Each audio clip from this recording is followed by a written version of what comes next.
저는 오늘 여인들을 통해서 본 하나님이 일하시는 방법, 여인들을 통해서 본 하나님이 일하시는 방법이라는 제목으로 말씀을 나누겠습니다. 사사기 전체를 보면 중요한 여인들, 그래서 하나님께 쓰임받은 여인들을 뽑으라면 5명 정도 뽑을 수 있습니다. 첫째는 4장에 나오는 드보라라는 사사이고, 그 다음에 4장 마지막에 드보라와 같이 서로 아는지는 모르겠지만 나중에 이제 드보라의 예언을 통해서 보면 한 여인이 결국에는 어떤 하나님의 일을 할 것이다라는 예언을 하거든요. 근데 그 여인의 이름이 야엘이라는 여인입니다. 그 야엘이 어떤 일을 했느냐? 가나안의 군대 장관이 자기의 장막에 들어왔을 때 혹시 아시는지 모르지만 말뚝을 가지고 관자놀이를 이렇게 쳐가지고 죽인, 그래서 이스라엘에 일어났던 전쟁을 종식시킨 여인입니다. 그래서 야엘이라는 여인이 등장하고, 그 다음에 기드온이라는 아주 걸출한 사사가 죽고 난 다음에 누가 이스라엘을 다스리느냐 이렇게 했을 때 그 서자 출신, 그러니까 기드온이 기생을 통해서 낳은 아들이 하나 있었어요. 그게 아비멜렉이라는 그 자녀였거든요. 근데 이 아비멜렉이 기드온의 친자들을 다 죽였어요. 다 그냥 살인을 해버렸습니다. 바위에서 다 죽여버렸어요. 그리고 자기가 왕이 됐어요. 자기가 왕이 됐는데 어느 누구도 이 아비멜렉의 폭정과 아비멜렉을 어떻게 제거할 수가 없는데 어떻게 죽었는지 아세요? 성 위에서 여인이 이렇게 어떤 한 여인이 던진 맷돌에 머리를 맞아서 머리가 깨져서 죽었어요. 어느 누구도 아비멜렉을 막을 수가 없었는데 아비멜렉이 여인이 던진 맷돌에 맞아가지고 머리가 깨져서 죽은 것이 사사기에 등장합니다. 그러니까 한 여인이 나와, 이름이 없습니다. 그 다음에 오늘 본문에 등장하는 마노아의 아내 삼손의 어머니 한 여인이에요. 이름은 없습니다. 마노아의 아내로 나와 있고 삼손의 어머니로 나와 있습니다.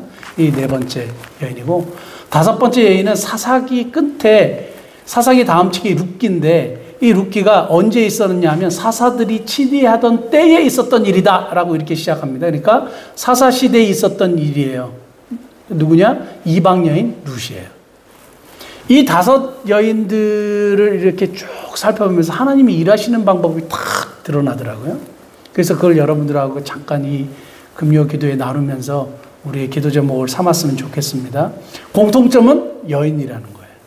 여인이라는 건데, 첫 번째 이제 드보라를 통해서 우리가 발견할 수 있는 건 뭐냐면 가나안 왕이 등장합니다. 그리고 철병거 900승이라는 어마어마한 그 말도 안 되는 무기를 가지고 있었던 가나안 왕이 등장하고, 야빈이라는 사람이 등장하고, 군대 장관 시스라라는 사람이 등장해요.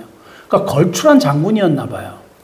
이스라엘은 그 사람들을 대적할 수 있는 힘이 없었어요. 하나님의 징벌의 방법으로 주변의 열국들을 막 이렇게 크게 하셨는데 그 중에 이제 가나안 왕이 득세를 하게 된 겁니다. 그래서 큰 힘을 가졌는데 이스라엘 백성들이 가나안 사람들의 지배를 받으면서 너무 힘이 들으니까 하나님께 부르짖었다 그랬어요. 근데 놀라운 거 뭔지 아세요? 하나님 살려달라고 부르짖었는데 그 기도의 응답이 누군지 아세요? 드보라인 거예요. 여러분, 지금 막강한 권력을 가지고 막강한 무력을 가지고 군사력을 가진 가나안 왕이 탁 등장을 해서 너무 이스라엘이 이들의 지배 때문에 너무 힘들어서 하나님 살려달라고 막 했으면 우리 생각 같으면 누가 등장해야 돼요? 삼손과 같은 사람 등장해야 돼요. 삼손이 수백 명 있어야 돼요. 근데 하나님의 응답은 누구예요? 드보라 한 사람 딱 세운 거예요. 이거 가지고 어떻게 하냔 말이에요. 그러니까 하나님의 응답은 항상 우리의 생각을 초월해요. 그리고 당시에 그 고대의 중동을 보면 여인들의 이 위상은 아무것도 없습니다. 그리고 이스라엘의 그 전통은 여인들의 계수에도 이렇게 세지 않았단 말이죠. 그런데 하나님이 인정받지 못했던 한 여인을 이스라엘의 지도자로 탁 세워버리는 거예요. 그것도 막강한 군사력을 가진 가나안 사람들이 등장한 그때예요. 그럼 뭐냐 하면 하나님은 기도에 응답하시는데 하나님의 방법으로 응답하시는 거예요. 그러니까 여러분, 우리가 항상 우리가 생각하는 그 방식이 그 응답이 꼭 맞아야 되는 것 아니에요. 하나님은 언제든지 하나님의 방식으로 응답하시는데 그게 정답이에요.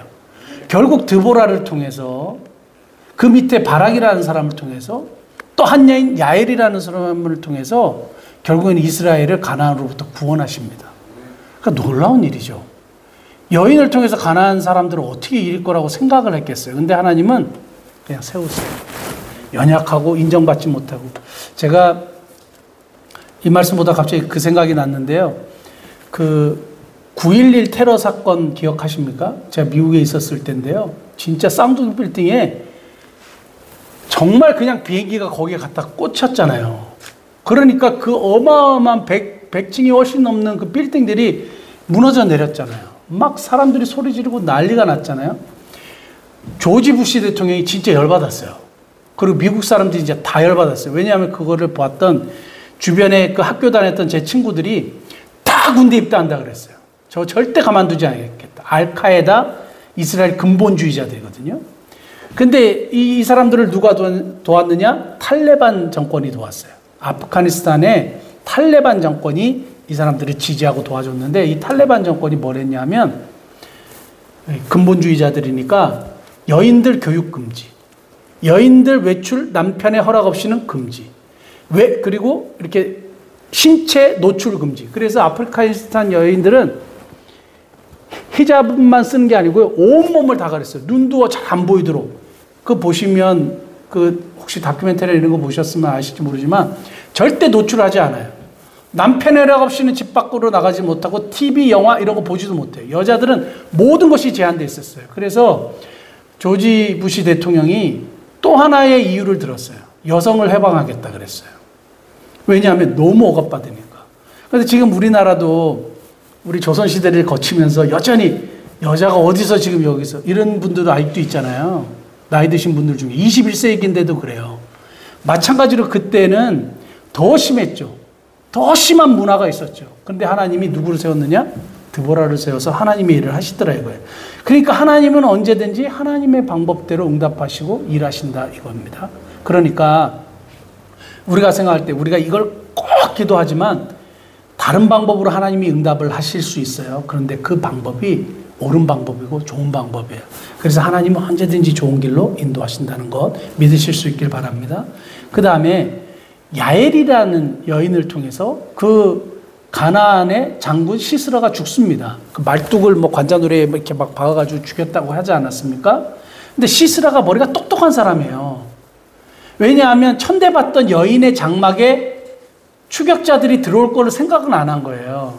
그러니까 여인의 장막에 들어간 겁니다.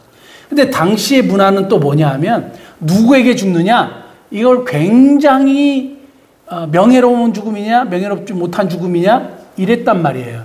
여러분 성경을 쭉 한번 구약 성경을 읽어보면 그런 대목들이 엄청 많이 나와요. 그래서 적군에게 누가 죽느냐 특히 여인에게 죽는다는 거는 너무 수치로운 수치 중에 수치예요. 여인에게 죽는다 이게 말도 안 되는 얘기인데 시스라가 결국에는 여인에게 죽습니다. 그 다음에 아비멜렉이 누구에게 죽느냐? 한 여인에게 죽어요. 그런데 놀라운 거는 이 여인들이 사실 힘이 없는 여인들이에요. 그냥 가정주부예요. 전쟁이나 뭐 이런 걸 할 수 있는 사람이 아니에요. 근데 평범한 사람인데 하나님이 그 사람들을 통해서 이스라엘의 승리를, 이스라엘의 자유를, 이스라엘의 평화를 주셨어요. 누구를 통해서? 한 연약한 여인들을 통해서. 이건 뭐냐 하면 약한 자를 통해서 강한 자를 부끄럽게 하시는 하나님이에요. 언제든지 하나님은 약한 자를 들어서 사용하시더라고요. 대단히 힘이 있고 삼손 같은 사람들이 나왔고 하면 뭐 약한 자들은 아무것도 할 게 없죠. 저는 지금도 생각할 때 저는 예전에 이 말씀을 잘 이해를 못했어요. 머리로는 알지만 잘 이해를 못했어요. 근데 미사목민교회 목회하면서 여러분들과 함께 신앙생활하면서 이 말씀에 대한 정말 마음의 신앙 고백을 하게 됩니다. 고린도전서 1장 우리 한번 볼까요? 고린도전서 1장 27절부터 29절인데 그러나 하나님께서 세상에 미련한 것들을 택하사 지혜 있는 자들을 부끄럽게 하려 하시고 세상에 약한 것들을 택하사 강한 것들을 부끄럽게 하려 하시며 하나님께서 세상에 천한 것들과 멸시받는 것들과 없는 것들을 택하사 있는 것들을 폐하려 하시나니 29절 같이 봅니다. 이는 아무 육체도 하나님 앞에서 자랑하지 못하게 하려 하심이라. 하나님이 세상의 약한 것들을 통해서 일을 하신다 이거예요. 미련한 것들을 통해서 일을 하신다는 거예요. 그러니까 결국에는 누구도 하나님 앞에 자랑하지 못하도록 하나님이 하셨다고 고백하도록 하기 위해서 이 일들을 하신다는 거예요. 저는 하나님이 우리가 작은 공동체임에도 불구하고 우리를 사용하시는 것은 우리가 뭐 잘나서가 아니에요. 뭐요? 우리가 정말 미련하고 연약하고 작고 부족한 공동체이기 때문에 단 하나 있는 것 같아요. 순종하려고 하는 것. 우리가 아무것도 없고 뭐 가진 것도 없고 뭐 공사도 중단해야 될 판이고 뭐 이러지만 그럼에도 불구하고 우리가 하나님의 뜻을 그럼에도 불구하고 계속 하겠다. 이런 의지와 믿음과 하나님에 대한 신뢰가 있기 때문에 하나님께서 계속 사용해 주시지 않나 이런 생각을 하게 됩니다.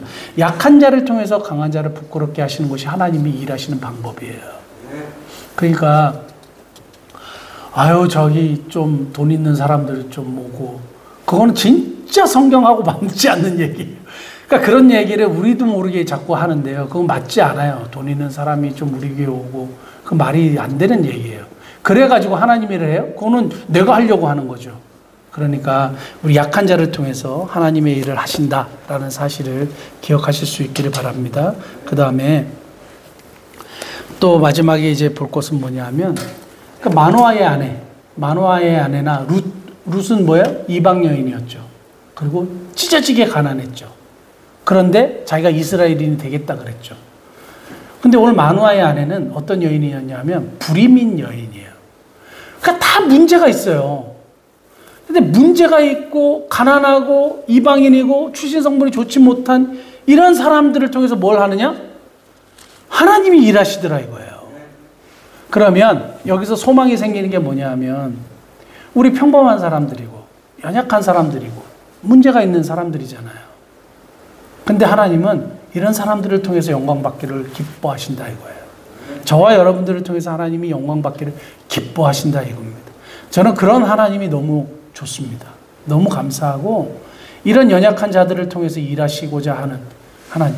얼마나 건강하고 쌩쌩하고 머리 팽팽 돌아가는 젊은 목회자들이 많습니까? 제가 젊었을 때 저는 그랬어요.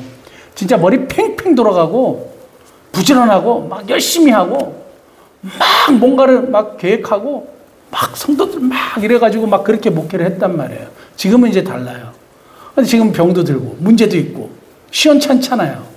그럼에도 불구하고 하나님이 왜 팽팽 돌아가는 젊은 사람들을 사용하지 않고 계속 사용해 주시는 것에 대해서 너무 감사하죠. 왜냐하면 하나님의 이러한 사람을 사용하시는 방법 때문에 그렇습니다. 마노아의 아내를 보면 불임이잖아요. 그러니까 문제가 있었어요. 그러니까 어떻게 해요? 하나님을 찾게 됐어요. 문제를 통해서 뭘 하게 돼요? 하나님을 찾게 하셨어요. 그래서 하나님을 만나게 하시더라고요. 결국에 하나님이 일하시는 방법은 그 사람의 잘못이든지 하나님께로부터 난 일이든지 간에 어떤 문제가 생겨요. 근데 이 문제를 통해서 뭘 하게 되냐? 하나님을 찾게 하시고 하나님을 경험하게 하시더라고요. 이 결론은 우리의 삶에 일어나는 문제와 그런 일들이 어떤 일로 연결이 돼야 되냐면 하나님을 찾는 일로, 하나님을 경험하는 일로. 지금 우리 교회적으로도 문제가 발생하는 것은 하나님을 경험하게 하시기 위한 하나님의 포석이다 이렇게 생각이 됩니다. 내 삶에 문제가 발생하지 않았으면 과연 하나님을 이토록 찾았겠느냐? 내 삶에 질병이 일어나지 않았으면 하나님을 과연 찾았겠느냐? 이건 질문해야 되죠. 근데 당연한 건 뭐냐 하면 문제 때문에 하나님을 찾았다 이거예요.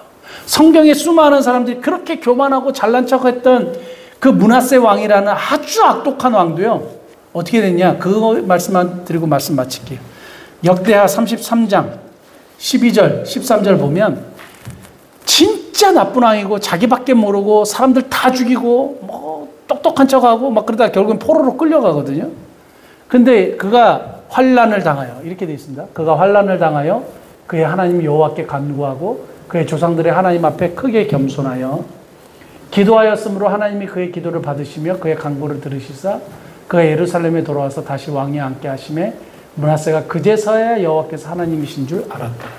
하나님의 결국 시나리오는 문제를 통해서 어떻게 해요?